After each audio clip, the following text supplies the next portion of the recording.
Hi hello investors. इस video के अंदर हम जो है होटल सेक्टर के बारे में बात करेंगे। अगर आप देखोगे तो होटल सेक्टर के अंदर जो है हमें एज ऑफ नाउ बहुत ज़्यादा टेलविंड्स देखने मिल रही है। रीज़न ये है क्योंकि इंडिया के अंदर अभी भी आपके टीयर 1 सिटीज़ के अंदर देखोगे या टीयर 2 टीयर 3 सिटीज़ के अंदर देखोगे तो जो आपके होटल्स के लिए जो डिमांड बनकर आती है और जो सप्लाई बनकर आती है उसके अंदर जो है हमें अभी तक गैप देखने मिल रहा है। और किसी भी इंडस्ट्री के अंदर अगर डिमांड ज़्यादा है और सप्लाई कम है तो उस इंडस्ट्री के अंदर अगर आप देखोगे तो प्लेयर्स क्या करते, कीपेक्स करते, अपने नए-नए प्लांट्स लेकर आते। तो इसी तरीके से अगर हम होटल इंडस्ट्री के बारे में सोचें तो यहाँ अगर आप देखोगे तो डिमांड बहुत ज़्यादा है। तो इसलिए जो आपके होटल के जो प्लेयर्स हैं वो नए-नए होटल्स लेकर आ रहे हैं। और इसके साथ-साथ जब डिमांड बहुत ज़्यादा इंक्रीज़ हो जाती है तब लोग जो है प्रीमियम पे करने के लिए तैयार होते हैं। तो होटल इंडस्ट्री के अंदर अगर आप देखोगे तो जो आपके होटल रूम्स बनकर आते हैं टियर 1 सिटीज़ के अंदर, जैसे कि मुंबई के अंदर आप देखो, दिल्ली के अंदर आप देखो, आपकी जो दूसरी सिटीज़ है जैसे कि जयपुर के अंदर देखो, चेन्नई के अंदर देखो, वहाँ पे आपके होटल के रूम के जो रेट्स है ना वो पहले से पिछले साल से अगर आप कंपैरेटिवली देखोगे ना तो बहुत ज़्यादा इंक्रीज़ हो जाते हैं। और जब भी कोई इवेंट होता है जैसे कि कोई कोल्डप्ले का इवेंट हो रहा है या फिर कुंभ मेला का इवेंट हो रहा है तो उस टाइम पे जब भी ये सारे इवेंट्स होते हैं या रिलीजियस गैदरिंग होती है या कोई ना कोई हमारे कंट्री के अंदर अगर आप देखोगे तो इवेंट चलता ही रहता है। आईपीएल चलती रहती है, कभी कुछ चल रहा होता है। तो उस टाइम पे ये जो आपकी होटल की कंपनीज़ है ना, ये अपने रूम के रेंट जो है इंक्रीज़ कर देती है, जिसकी वजह से एआरआर एक इम्पोर्टेंट मेट्रिक है जो कि आपको होटल इंडस्ट्री के अंदर ट्रैक करनी चाहिए। उसके अंदर जो है हमें इंक्रीज़ देखने मिलता है। ऐज़ ऑफ नाउ इस इंडस्ट्री के अंदर टेलविंड्स भी बहुत ज़्यादा है। जब हम इंडिया की बात करें तो यहाँ पे अगेन अगर आप देखोगे तो इंडिया की इकोनॉमी कुछ $7 ट्रिलियन के आसपास की इकोनॉमी है, थर्ड लार्जेस्ट इकोनॉमी है पूरे वर्ल्ड के अंदर। और इसके साथ-साथ आपका जो मिडल क्लास का जो प्रोपोर्शन है इंडिया के अंदर, वो जो है हमें कॉन्स्टेंटली उसके अंदर इंक्रीज़ देखने मिल रहा है। लोगों की जो डिस्पोजेबल इनकम है, वो भी इंक्रीज़ हो रही है और इसके साथ-साथ डिमांड ग्रोथ भी जो है इस सेक्टर के अंदर बहुत ज़्यादा स्ट्रॉन्ग हमें देखने मिल रही है। सप्लाई टर्म्स की बात करें तो ओवरऑल इंडिया जो है एक बहुत ज़्यादा अंडर पेनिट्रेटेड मार्केट है, जहाँ पे अगेन गवर्नमेंट जो है इंफ्रा के ऊपर स्पेंडिंग कर रही है, तो आपकी जो इंफ्रा की स्पेंडिंग है वो कॉन्स्टेंटली इंक्रीज़ होती जा रही है। इसके साथ-साथ आपके नए होटल जो है वो आपके टियर 2, टियर 3, टियर 4 सिटीज़ के अंदर जो है हमें देखने मिल रहे हैं। टियर 1 सिटीज़ के अंदर होटल जो है वो ऑलरेडी है। वहाँ पे होटल्स नए वाले जो है वो कम आ रहे हैं। लेकिन वहाँ पे इन रूम्स के जो एआरआर है, मतलब रेंट है, रूम रेंट जो हमें पे करना पड़ता है जब हम किसी भी होटल के अंदर रहते हैं, तो हमें उसके अंदर जो है इंक्रीज़ देखने मिल रहा है। और आपका सप्लाई ग्रोथ जो है वो 6 टू 8% सीएजीआर के आसपास ग्रो करेगा। लेकिन आपकी डिमांड जो है वो 9 टू 11% सीएजीआर के आसपास ग्रो करेगी। तो इसकी वजह से जो है आपका डिमांड सप्लाई गैप हो रहा है। अब ओवरऑल होटल सेक्टर के अंदर जो है और भी बहुत सारे नए ट्रेंड्स हैं, जैसे कि जो आपके नए होटल्स हैं ना, वो ज़्यादा T2, T3, T4 सिटीज़ के अंदर आ रहे हैं और कंपनी चाहती है कि वहाँ पे होटल्स वो लोग लेकर आएँ, क्योंकि उस टाइप के होटल्स के अंदर जो है ग्रोथ कंपैरेटिवली ज़्यादा देखने मिल रही है। अब एक और ट्रेंड हमारे कंट्री के अंदर हमें देखने मिला है कि देखो आपके जो मिड प्रीमियम होटल्स है ना, वहाँ पे कंपैरेटिवली आपकी डिमांड ज़्यादा है। मतलब जो रूम आपके 5000 से लेके 10,000 11,000 तक है, वहाँ पे जो है आपका डिमांड जो है कंपैरेटिवली ज़्यादा है एज़ कम्पेयर टू वो प्रीमियम कैटेगरी वाले रूम। जैसे कि अगर हम ताज के रूम की बात करें, तो यहाँ पे रूम का रेंट जो है एवरेज 20,000 होता है पर नाइट, और वो जो है इंक्रीज़ होता हुआ देखने मिलता है। तो ताज का जो है एक सबसे लग्ज़री वाला ब्रांड जो है वो है इनका ताज। फिर इसके साथ-साथ अगेन ये लोग जो है आपके अपस्केल लाइफ़स्टाइल के अंदर भी है, जैसे कि विवियंता है, फिर मिड स्केल के अंदर इनका जिंजर नाम का एक ब्रांड है। एंड अगेन हर एक होटल कंपनी भी यही कर रही है कि वो लोग लग्ज़री पोर्टफ़ोलियो के ऊपर भी फ़ोकस कर रहे हैं, क्योंकि प्रीमियमाइज़ेशन हमारे कंट्री के अंदर जो है कॉन्स्टेंटली इंक्रीज़ होते जा रहा है। और इसके साथ-साथ ये लोग मिड प्रीमियम वाली कैटेगरी के ऊपर भी फ़ोकस कर रहे हैं, क्योंकि हमारे कंट्री के अंदर जो मिडल क्लास है वो इंक्रीज़ होते जा रहे हैं। ओवरऑल अगर हम होटल कंपनीज़ की बात करें तो सारी कंपनीज़ जो है बहुत अच्छे नंबर्स रिपोर्ट कर रही है। अगर हम इंडियन होटल्स की Q1 FY26 के नंबर्स देखें तो यहाँ पे कंपनी ने अपनी टॉप लाइन ग्रो करी है 31% से, और पैट ग्रोथ जो है हमें 19% की देखने मिली है। Q1 के अंदर इन कंपनीज़ ने स्टिल बहुत अच्छा परफॉर्मेंस दिया, क्योंकि Q1 जो था इन कंपनीज़ को बहुत ज़्यादा इम्पैक्टेड था, क्योंकि हमें जो है इंडिया पाकिस्तान वॉर देखने मिला Q1 के अंदर। फिर इसके साथ-साथ ओवरऑल अगर आप देखोगे तो आपका फ्लाइट्स वगैरह भी जो है कई जगह जानी बंद हो गई थी। तो इस रीज़न की वज़ह से इन कंपनीज़ का Q1 जो है थोड़ा कॉम्प्रोमाइज़ हो गया, लेकिन स्टिल उस हिसाब से भी जो है हमें स्ट्रॉन्ग ग्रोथ देखने मिली है। एज़ ऑफ नाउ अगर हम IHCL की बात करें तो इनके जो है टोटल 565 होटल्स के आसपास बनकर आते हैं। अबाउट 56,000 प्लस जो है इनके रूम्स है, और इनका मैक्सिमम अभी जो है इन्होंने क्लार्क्स नाम की एक कंपनी को जो है एक्वायर किया हुआ है, जो कि मिड प्रीमियम कैटेगरी के अंदर आती है।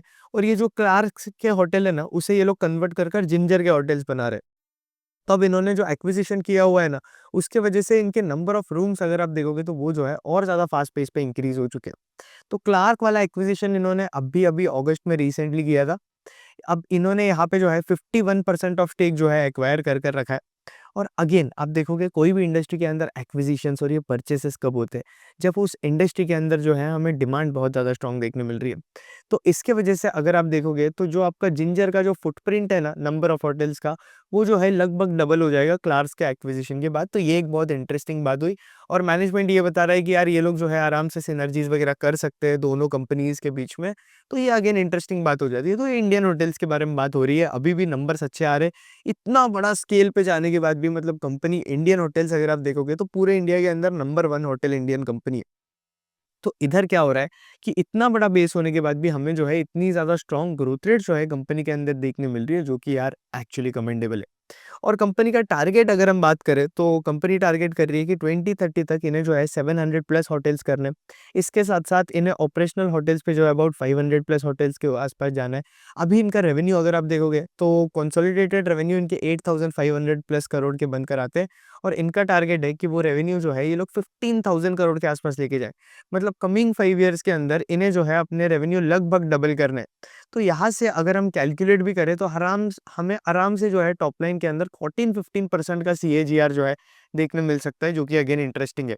एज़ ऑफ नाउ कंपनी का रिटर्न ऑन कैपिटल एम्प्लॉयड जो है वो 17% के आसपास बनकर आता है, जो कि अगेन हमें जो है 20% के आसपास जाते हुए देखने मिलेगा बाय द ईयर आपका एफवाई 2030, जो कि इंटरेस्टिंग बात है अगेन।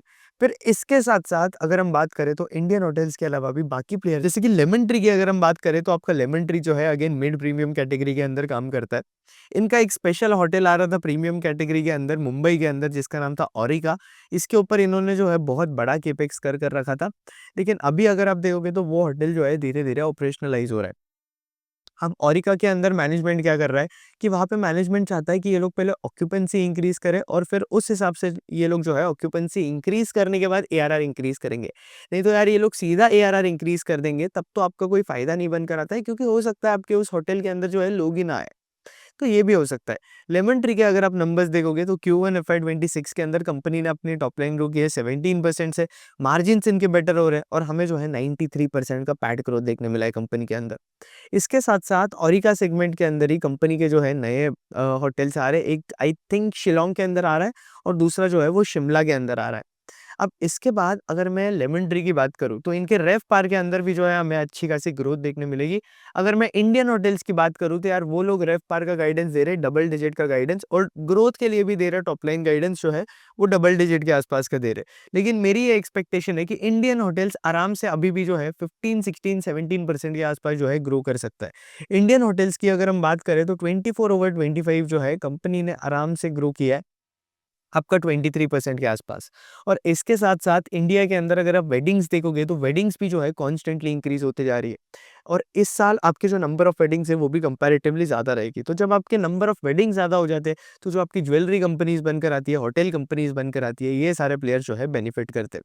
तो अगर हम लेमन ट्री के केस में भी देखें तो यहाँ पे हमें रेवपार के अंदर जो है 19% का ग्रोथ देखने मिला है। रेवपार एक इंपॉर्टेंट मीट्रिक होता है जो कि अगेन आपको होटल कंपनीज़ के अंदर जो है ट्रैक करना चाहिए।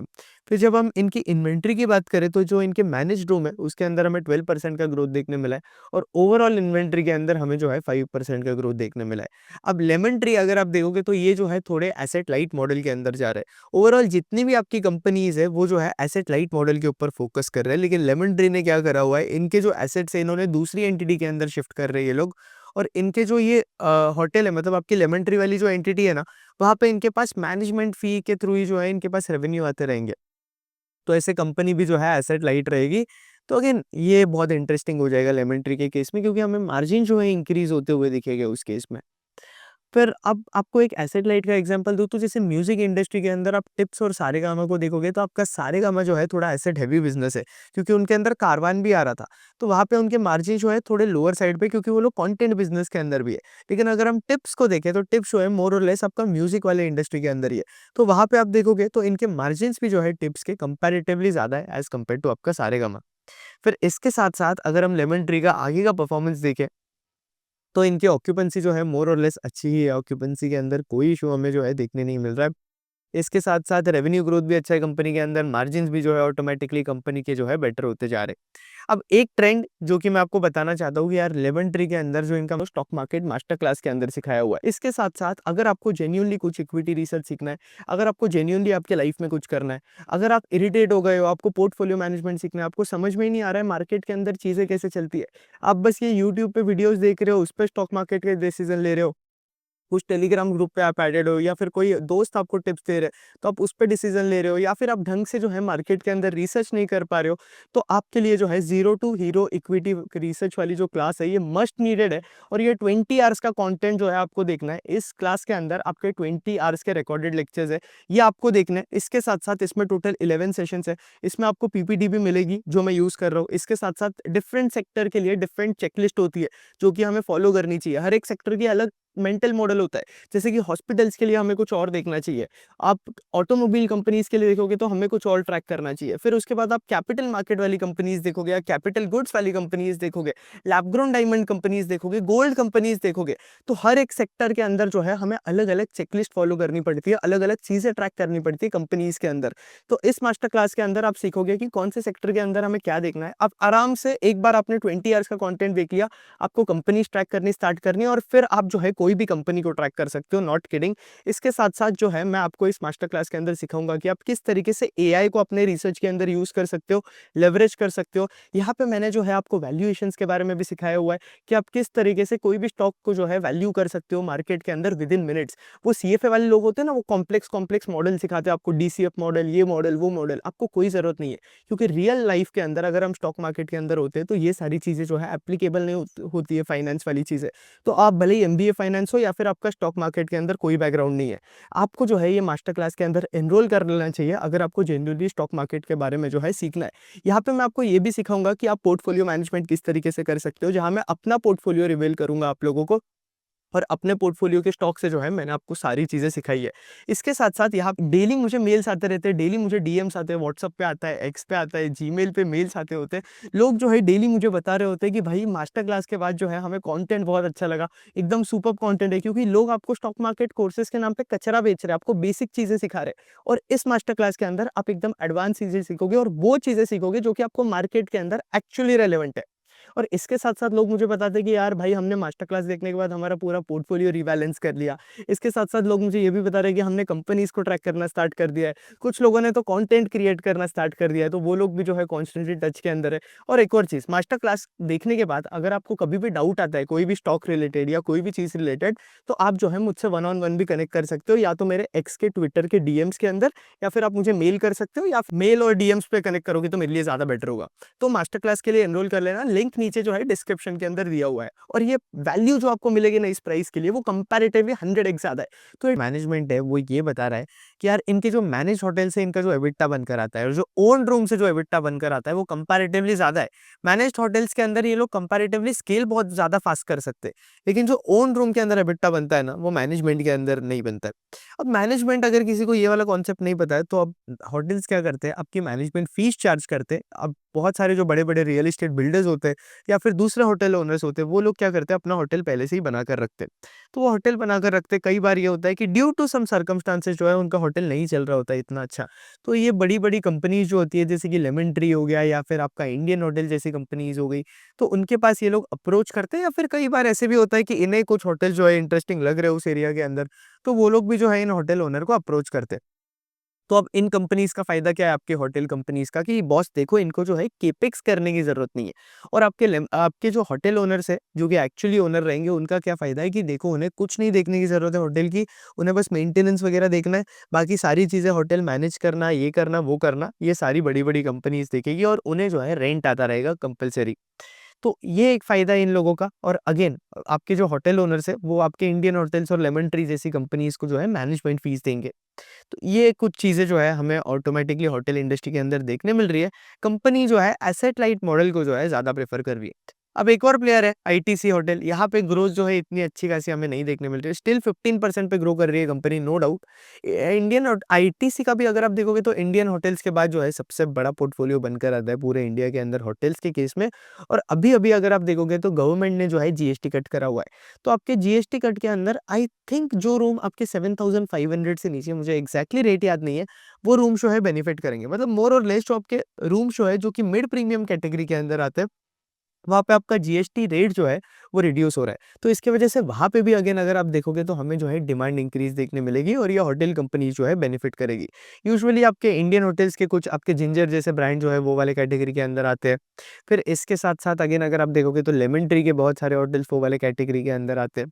फिर इसके साथ-साथ अगर हम बाकी कंपनीज़ की बात करें, तो यहाँ पे शैलेट होटल्स नाम की भी एक कंपनी बनकर आती है। लेकिन इनको अगर आप देखोगे तो आपके बाकी चीज़ों से भी रेवेन्यूज़ आ रहे हैं। शैलेट होटल्स के अंदर अगर आप देखोगे तो हमें इस बार रेवेन्यू ग्रोथ जो है 148% की देखने मिली है। रीज़न ये है बॉस कि ये इनके होटल पोर्टफोलियो से इतनी ज़्यादा ग्रोथ नहीं आई है।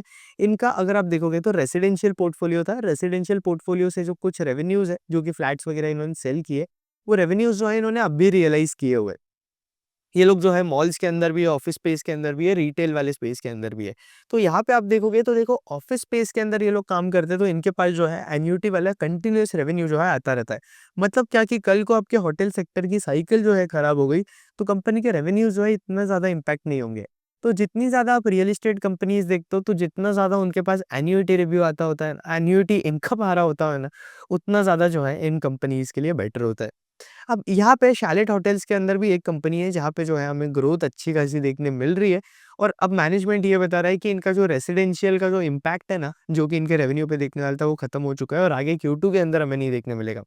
शैलेट के केस में भी अगर आप देखोगे तो हॉस्पिटल वाला जो डिवीज़न है इनका, हॉस्पिटैलिटी वाला मतलब जो होटल्स वाला डिवीज़न है, वो जो है सबसे मेन डिवीज़न है। तो यहाँ पे आप देखोगे तो रेवपार की ग्रोथ जो है हमें 10% की देखने मिली है, जो कि हेल्दी है। और ऑक्यूपेंसी अगर आप देखोगे तो यहाँ पे थोड़ी रिड्यूस होते हुए देखने मिली है, क्योंकि इनके कुछ नए रूम्स आए आपके बेंगलुरु के अंदर और मुंबई के अंदर अगर आप देखोगे तो चीज़ें जो है थोड़ी बहुत सॉफ्ट हो चुकी है इनके होटल्स के लिए। अब Q2 के अंदर हमें थोड़ा बहुत रेवेन्यू देखने मिल सकता है इनके रेसिडेंशियल वाले सेगमेंट से, बट फिर इसके बाद FY26 के अंदर हमें कुछ नहीं देखने मिलेगा और अगला जो रेवेन्यू है हमें ये वाले सेगमेंट से FY27 के अंदर देखने मिलेगा। तो ये एक इंटरेस्टिंग चीज़ है। ओवरऑल होटल सेक्टर के अंदर जो भी कंपनीज़ है ना, सारी कंपनीज़ टेलविंड के अंदर है। फिर आपके प्रीमियम पोर्टफोलियो के अंदर EIH जैसे आ जाते हैं, जहाँ पे इनके पास ओबेरॉय जैसे कंपनीज़ के जो है होटल्स बनकर आते हैं। तो ये आपके प्रीमियम कैटेगरी के अंदर आते हैं। यहाँ पे भी जो है हमें रेवपार की जो है अच्छी खासी ग्रोथ देखने मिल रही है। तो यहाँ पे इंडस्ट्री की रेवपार ग्रोथ अगर आप देखोगे तो 12% से ग्रो कर रही है। इनका ट्राइडेंट होटल का रेवपार का ग्रोथ 16% से ग्रो कर रहा है। क्योंकि यार देखो, रेवपार का ग्रोथ जो है आपका 2 चीज़ों से आ सकता है। एक तो आपका जो है ऑक्यूपेंसी इंक्रीज़ हो रहा है और दूसरा ये है कि आप बॉस रूम के रेट्स बढ़ा दो, ARR इंक्रीज़ कर दो, तो आपके रेवपार के अंदर जो है ऑटोमैटिकली ग्रोथ इंक्रीज़ हो जाएगी। तो यहाँ पे आप देखोगे तो इनके ओन्ड एंड मैनेज्ड होटल्स के अंदर हमें 16% का ग्रोथ देखने मिल रहा है और ओबेरॉय होटल्स के अंदर जो है 21% का ग्रोथ देखने मिल रहा है। क्यों? क्योंकि आपका रूम रेट जो है वहाँ पे कंपैरेटिवली ज़्यादा है। तो जब आपका रूम रेट ज़्यादा होता है तो आपके रेवपार के अंदर भी जो है कंपैरेटिवली हमें ज़्यादा ग्रोथ देखने मिलती है। अब कुछ और ट्रेंड्स की अगर हम बात करें, तो यूजुअली होटल कंपनीज़ के अंदर हमें ये देखने मिला है, अगर आप लेमन ट्री का कॉन कॉल पढ़ोगे तो उनके मैनेजमेंट ने जो है ये चीज़ बोली है कि यार F&B सेगमेंट के अंदर जो है इतनी ज़्यादा ग्रोथ इन्हें नहीं देखने मिल रही है। अगर आपकी होटल कंपनीज़ को ग्रो करना है, तो F&B सेगमेंट जो है इनके लिए एक बहुत अच्छा कंट्रीब्यूटर, बहुत बड़ा कंट्रीब्यूटर बनकर आता है। अगर आप नॉर्मली देखोगे तो हम कहीं नई जगह पे ट्रैवल कर रहे हैं, तो वहाँ पे हम पहले क्या करते थे कि यार जो होटल है वहाँ पे ही है, हम लोग खाना खा लेते थे जहाँ पे हम लोग स्टे कर रहे हैं। बट अभी क्या होता है कि हम लोग क्या करते हैं, ज़ोमैटो पे चेक करते हैं, स्विगी पे चेक करते हैं कि कौन-सी अच्छी जगह है जहाँ से हम जो है खाना ऑर्डर कर सकते हैं। या तो हम रेटिंग पे देखते हैं या फिर हम पूछ लेते हैं कि यार किसी को। तो उस हिसाब से अगर आप देखोगे तो आपके इन एफएमबी वाले सेगमेंट के अंदर जो है, इन कंपनीज़ के एफएनबी वाला जो सेगमेंट है, वहाँ पे थोड़ा डिग्रोथ देखने मिला है। इतनी ज़्यादा स्ट्रॉन्ग हमें ग्रोथ नहीं देखने मिल रही है।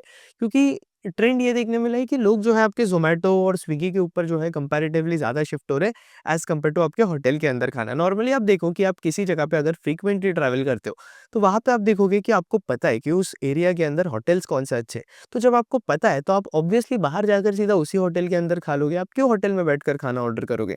तो ये भी ट्रेंड जो है देखने मिला है। इसकी वजह से इनका एफ-एन-बी वाला सेगमेंट जो है मोस्ट ऑफ द कंपनीज़ का हमें थोड़ा बहुत सॉफ्ट देखने मिला है।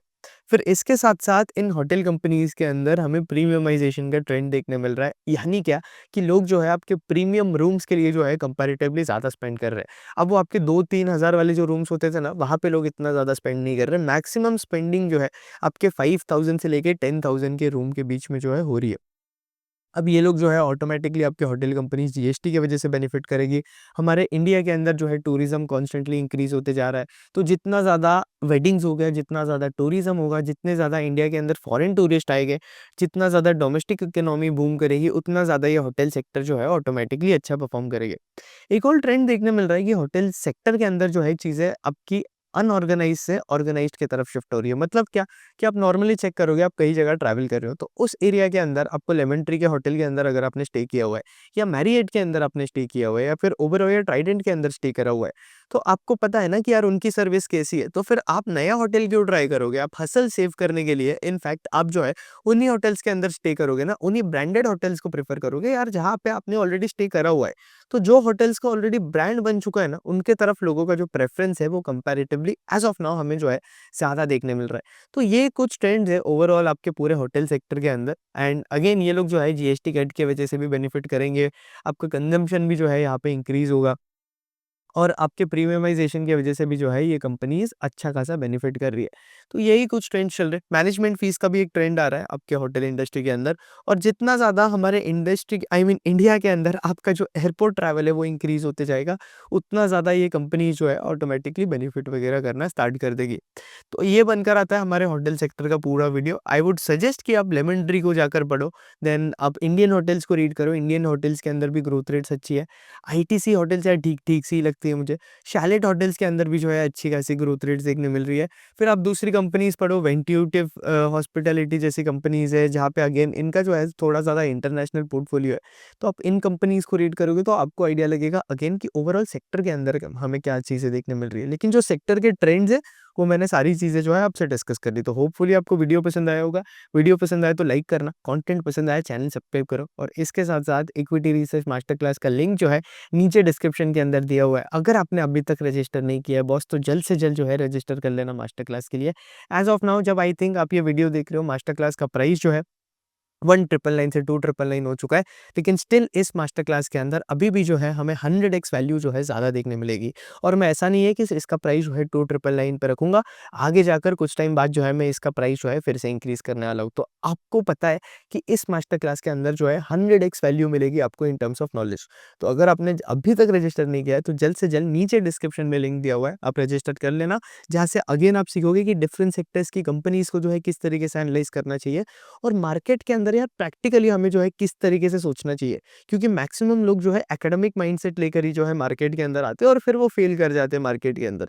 तो सारी चीज़ें जो है मैं डिस्कस की है, मैं अपना पोर्टफोलियो किस तरीके से मैनेज करता हूँ, अपने पोर्टफोलियो के अंदर किस तरीके से मैं क्या सोचकर कौन-सा स्टॉक ऐड कर रहा हूँ, क्या सोचकर कौन-सा स्टॉक कट कर रहा हूँ, ये सारी चीज़ें जो है आपको प्रैक्टिकली सीखने मिलेगी। तो on this note Ayush Mirza signing off. जय हिंद, जय भारत।